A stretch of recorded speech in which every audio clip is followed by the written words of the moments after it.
nonfiction. There isn't the same kind of like you know, or like, oh, about it,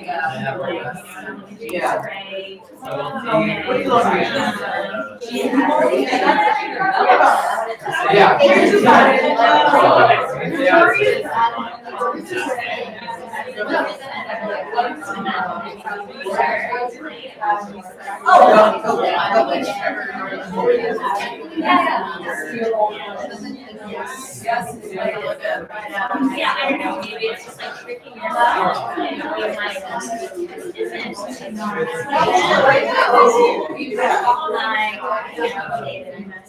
but it is very expensive.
Catherine's waiting for her outside so she doesn't get lost, but she did. She's not gonna.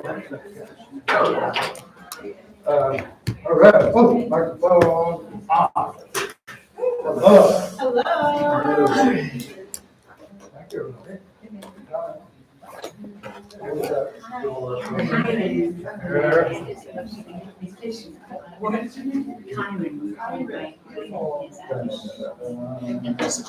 Is it just Zoom because it's on Zoom, so YouTube?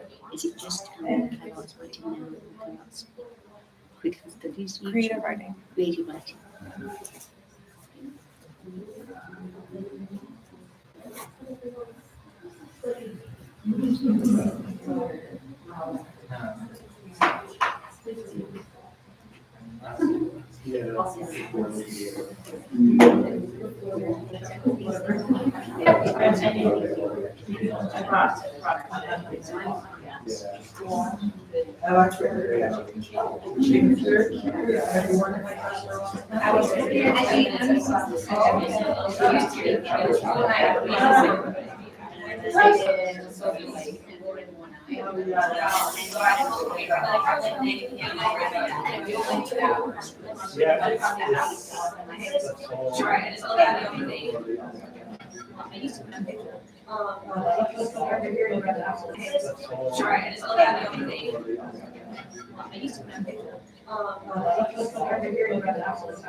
All right. What we got? Tonight is a special event inside of our year-long reading series, writing now. as I think everybody here at this point knows, we've been engaged in the beginnings of a collaborative partnership with the Creative Writing Program. Collaborative partnership with the Creative Writing Program at the Institute of American Arts in Santa Fe. It's part of the partnership that CalArts has with that institution. Has been being developed over the last couple of years, thanks to the efforts of a number of people, including Chad Hamill, who's joined us tonight. Thank you, Chad. And in January, a few of our faculty went to their residency. Creative Writing Program is a low residency program. And in January, Caribbean and Brian and Janet went to that residency. Struggled through some weather emergencies, but still got to participate and talk about speculative fiction, share some time with students there, and we're excited tonight to have Deborah Taffa here tonight with us, the director of IA, and later, after they fight their way through the Los Angeles traffic, we'll also be joined by someone already familiar to you, who's also on faculty currently, Raquel Gutiérrez.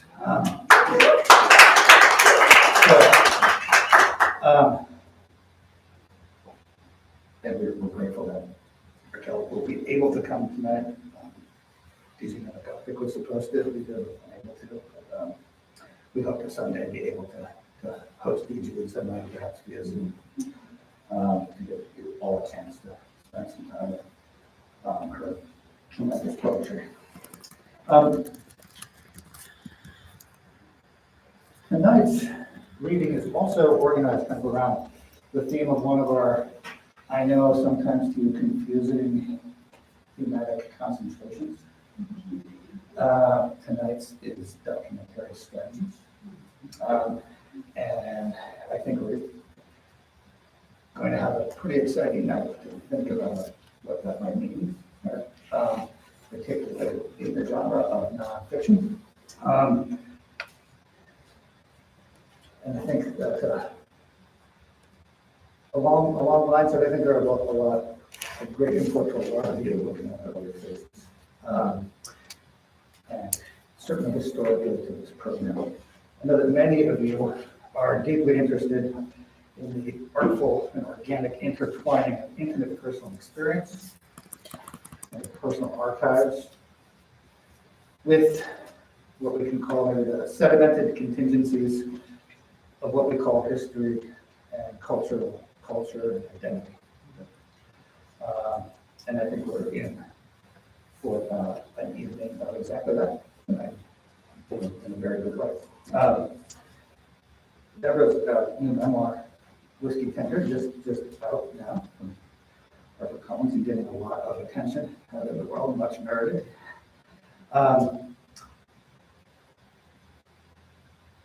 Presents us that the given world, which everyone in their own way has to confront, the inherited world, personal histories, the encounter of the personal histories of a larger-than-life family, in the moments and in the ways that we encounter those things as children with all their mystery and all their strangeness and all their givenness and all their power, while also interweaving with it all that knowledge that comes later about the contexts, the histories, the interwoven history, in this case, of violence, colonialism from earlier centuries, and the policy making of more recent times. I found myself reading the work reminded often of how the authority and reality of the world, as we continue to contend with it, all of us in our ways, it seems to me always returns at some point toward this in our ways. It seems to me always returns at some point toward descends back to those moments when we first encountered all the squirreliness.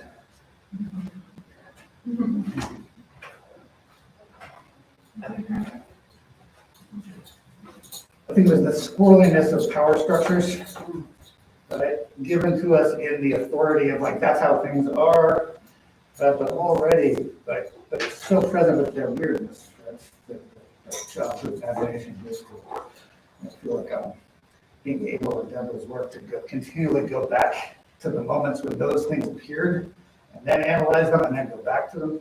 There's so many moments like this. There's one I was thinking about today of young Deborah, like happening to come upon her father watching a Dodgers game. And there's a moment of us who are older may remember in 1976, the Native man and his son took the field at Dodger Stadium and tried to burn an American flag. And Deborah's family happened to be watching the Dodger game at that moment. So I think she witnessed her father cheer on with excitement in this man, and then also have to experience the disappointment, right? Both of like the audience howling in execration of this, the announcers denouncing it, and also like the center fielder, the visiting team stealing the flag away from them before they could burn it, right? But with all like, but we experience it through the eyes of a child who's like, what is this, right? And then all the family dynamic that happens around that. Right? Those kind of moments continue and then are reflected on and then are presented with all the immediacy of childhood around it. So excited for you to get a chance to experience some of this work tonight.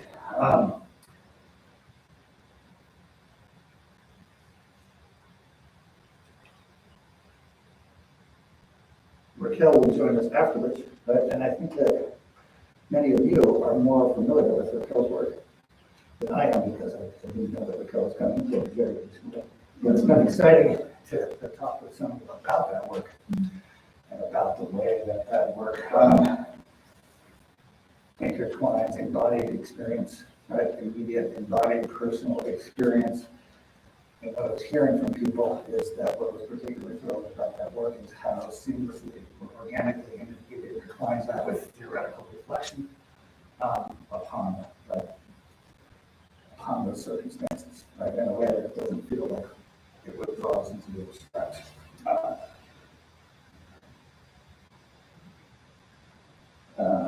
Let me just tell you a little bit about our first author before we begin.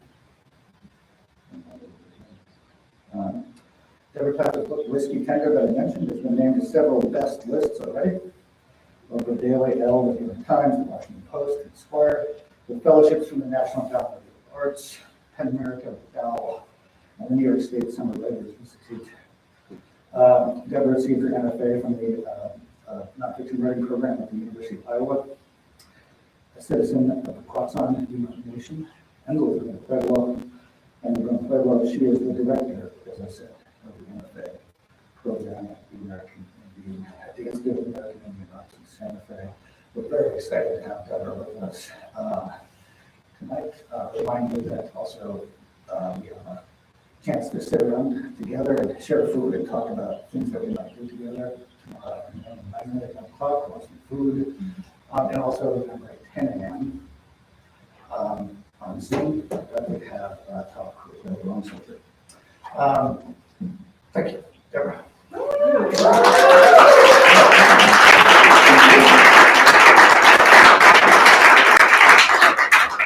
Hi, everybody. As Anthony alluded to, the book has quite a few threads of history and political reflection and sort of governmental policies woven into this very personal narrative of my family. And I think what I'm going to do tonight is I'm going to read snippets that come from different sections of the book. And I will simply say the word one or two as I get started so you know that we've jumped to a different section.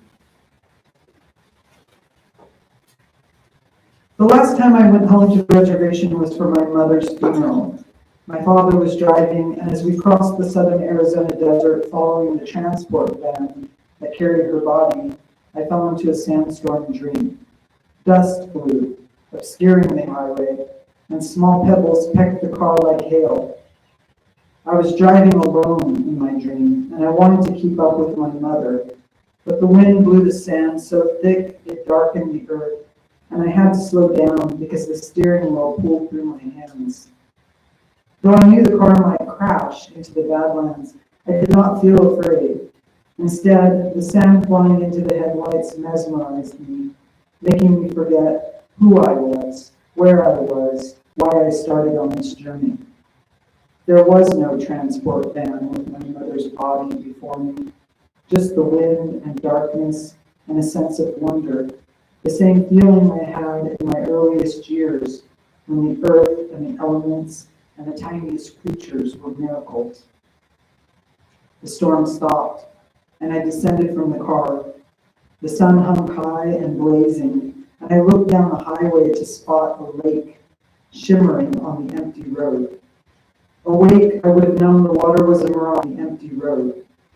Awake, I would have known the water was a mirage, but in my dream I was thirsty and walked toward it, still believing with the faith of a child. I grew up in a homeland favored by the Fata Morgana. Long before I understood illusions, I would see Spanish galleons floating over the horizon. For years, many of my ideas about the world were tricks of the environment. "We're here," my father said, waking me. We got out of the car and went to my mother in the transport van. Her eyes had reopened in transit, and she stared at me, as if acknowledging that I'd spent a lifetime doubting what I saw. I felt her chastising me with her gaze, as if she were saying I could no longer stay small and invisible, as Indian kids are. I was a 50-year-old woman now, and it was time to grow into more than a ghost child, in love with and afraid of mirages. 2. We sisters were broken girls. We twisted our ankles sailing off playground swings, toppled out of tamarisk trees, plucked yellow jacket and broken glass stingers out of our skin. We slammed our fingers in car doors, burned our feet in campfires, and then sat in the waiting room at the Yuma Indian Hospital, ice-pressed injuries. Joan broke her wrist. I broke my collarbone. Lori had a 2-inch scar down the center of her chest. Monica slipped through the handrails of a tall metal slide and landed 20 feet below. The reservation was rowdy in the 1970s. By the time I was 3, scars were a main source of pride. Put a little whiskey in Dad's beer, and he got to talking about his friends.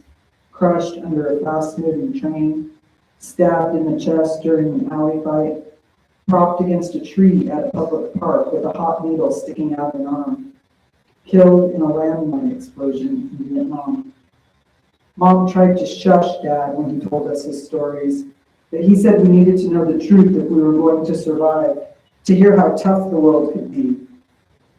Swagger was a sure way for us kids to get praise. Despondency hung over the reservation, and when toddlers and children acted rebellious, adults saw hope and verve. Assassins. My sisters and I did what we could to impress. We rejected all things girly. We painted our dolls' faces with markers, tattooing their chins in the style of our female ancestors. We chopped off their hair, and when they grew grotesque, threw their heads in the trash can and danced their bodies around, calling out like barkers selling tickets to see Geronimo at the World's Fair. Come and see the amazing headless wonders.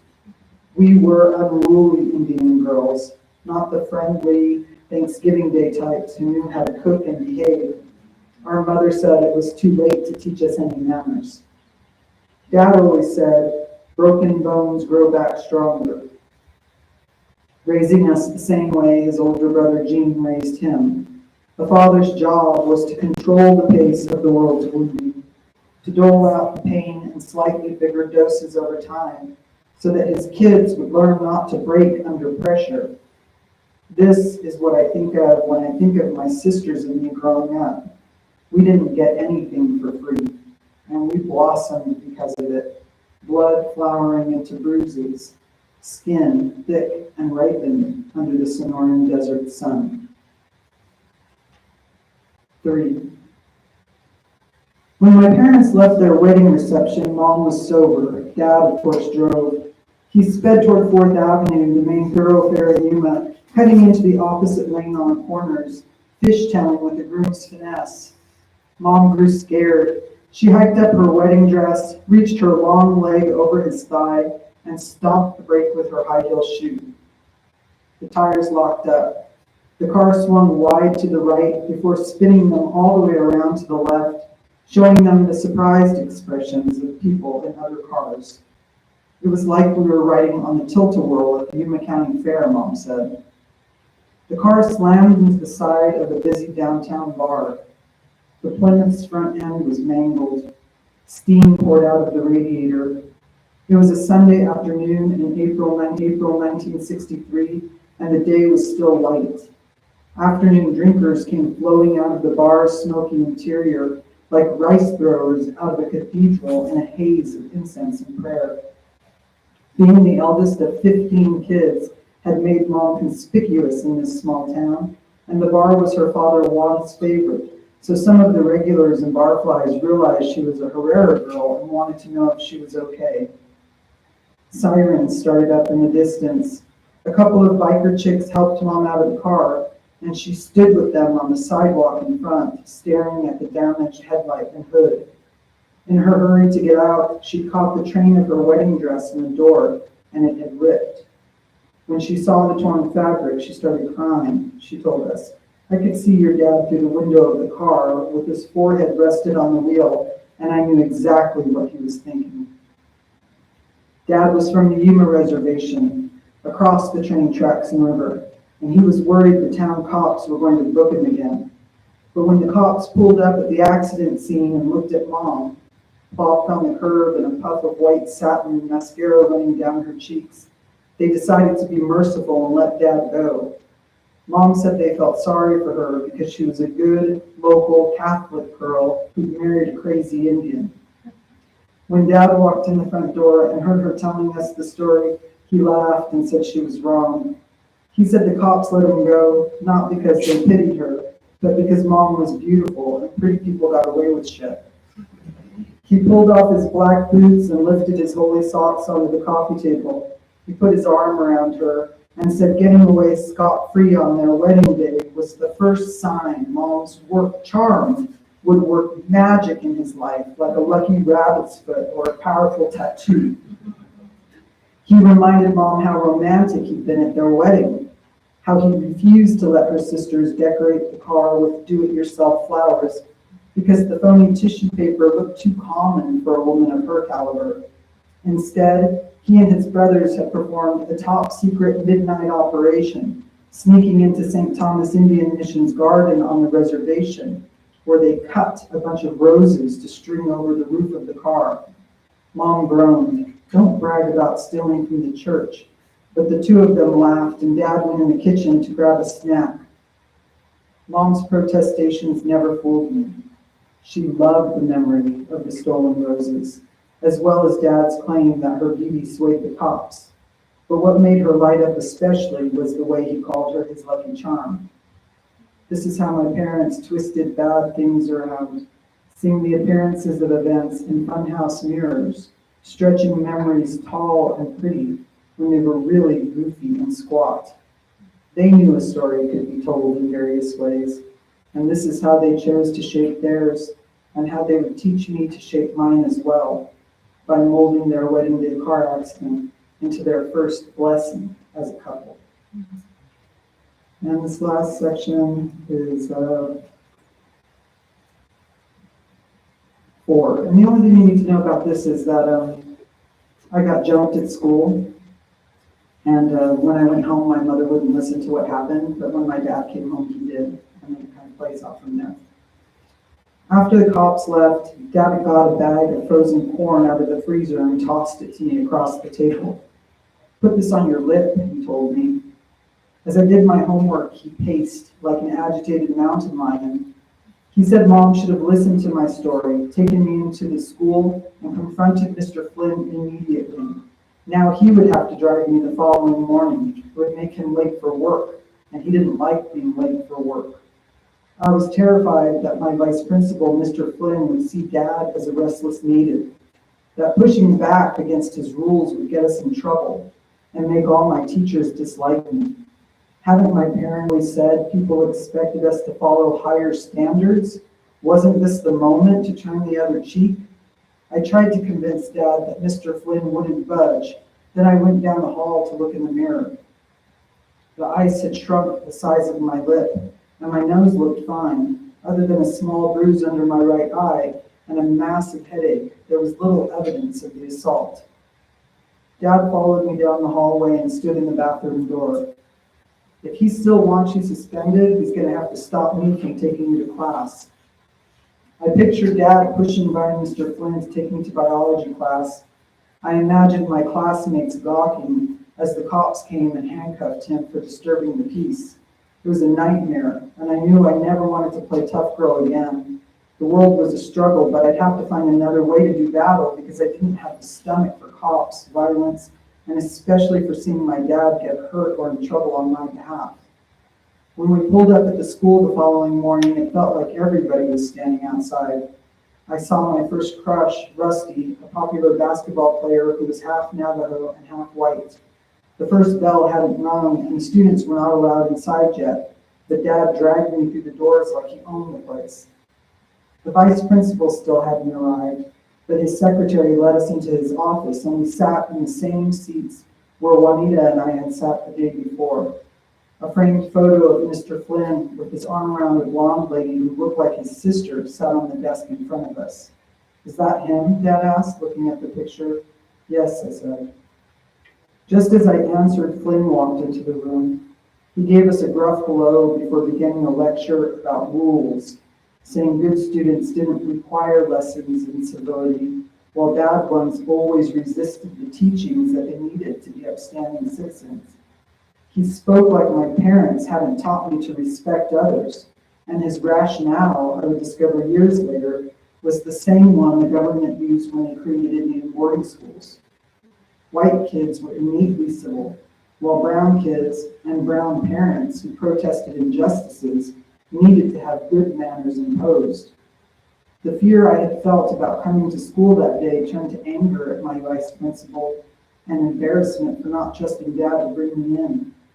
I hated the way Mr. Flynn treated my father, like he was presumptuous, like it was uppity for him to want to advocate for his daughter.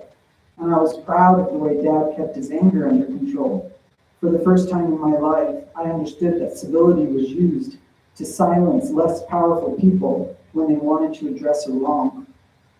"It's unreasonable to expect special treatment," Mr. Flynn said. "There are rules, and you showing up to pressure me is disrespectful and rude." There was a heavy silence when Mr. Flynn finished, and the longer Dad sat without saying a word, the redder Mr. Flynn's neck became. Finally, after what felt like a century, a police report across the desk and said, "I don't appreciate my daughter being punished for getting jumped at school. She could have been killed on those stairs." Mr. Flynn unfolded the paperwork and read it, understanding for the first time that I'd been attacked from behind, hours after a verbal disagreement. When he started talking about Juanita, my father shook his head. He said he wasn't asking Mr. Flynn to protect me from Juanita. He simply wanted the suspension revoked and any evidence of it taken off my school records. Mr. Flynn stuttered when he agreed, and as we left the room for me to go to class, I saw that he was seething. When the nuns announced that Sacred Heart wouldn't educate older kids anymore, Mom and Dad suspected the curricula at our local public schools would be a problem. Then they realized the behavioral problems were a danger too. Before Juanita, I dodged the violence. The all-white teaching staff had weeded out the tough kids, separating us into two groups, achieving and non-achieving. As an achiever, I'd been fine. I'd even babysat for my English teacher.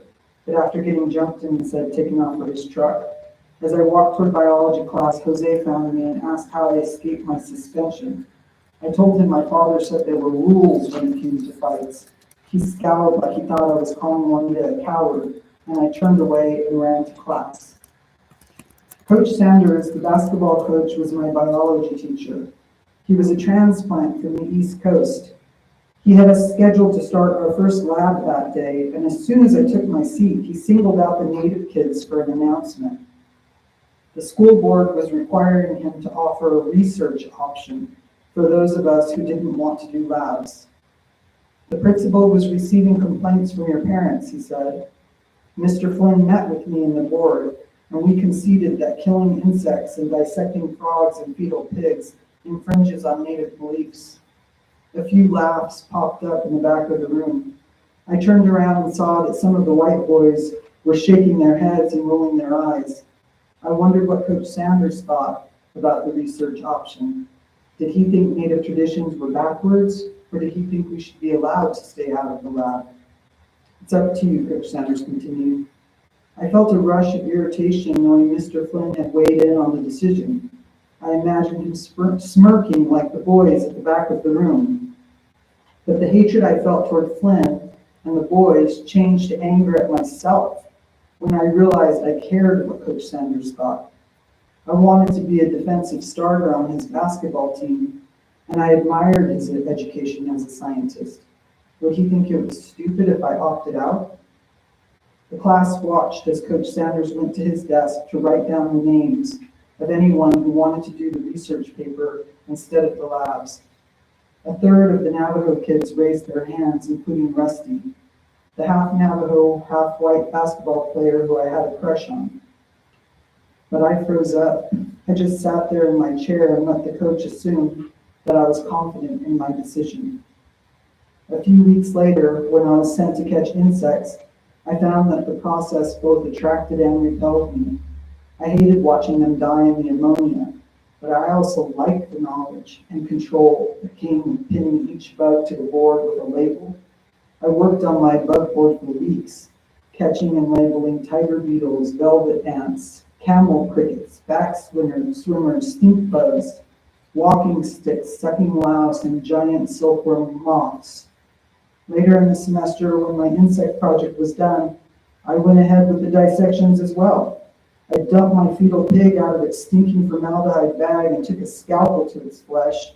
I cracked open its rib cage to examine its polished little heart with a feeling of terror and wonder.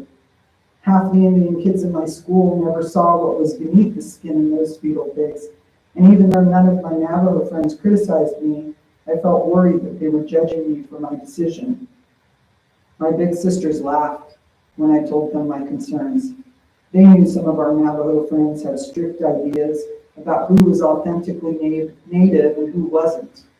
They accepted that the more traditional kids were gatekeepers who judged us because we couldn't speak our tribal languages. When I asked them if they envied our friends for having grandparents with dirt hogans, they rolled their eyes like I was dumb. The one time they heard me speaking with an exaggerated Indian accent to fit in with some native friends, they found it fake and performative, like I was trying to commodify our culture. Joan and Lori were who they were, and they didn't apologize for not wanting to resurrect our family's traditional ways. They wanted a mainstream life, frat parties, and senior trips to Mazatlan. They liked listening to pop music on the radio, while my teen taste leaned toward new wave and punk. They boiled hot dogs while I read about and committed to vegetarianism. They entered the 1980s with an uncanny sense of belonging, mocking my ozone layer worries and my interest in genealogy. Sometimes they even berated me for prizing Dad's native lineage over Mom's Hispanic one. And at the time, I didn't know how to stand up for myself. I didn't have the language and couldn't explain why I didn't like passing. To be born to a people with no written histories can feel like a kind of cultural amnesia. I had to choose my own path when the breadcrumbs leading home had been eaten. I envied the traditional Navajo students in my class because I thought they didn't share my identity crisis, my complex inner life. I wish I had understood earlier what a privilege it is to have the freedom to choose, to mold your own face, choose your own values, and carve your own monsters and gods. Thank you.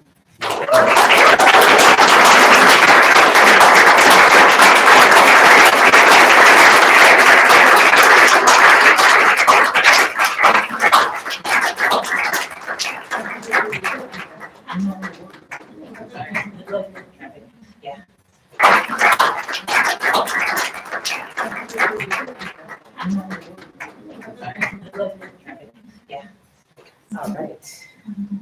Hi, everyone. It's good to see everyone. Good to be in this room again. It's good to see everyone. Good to be in this room again.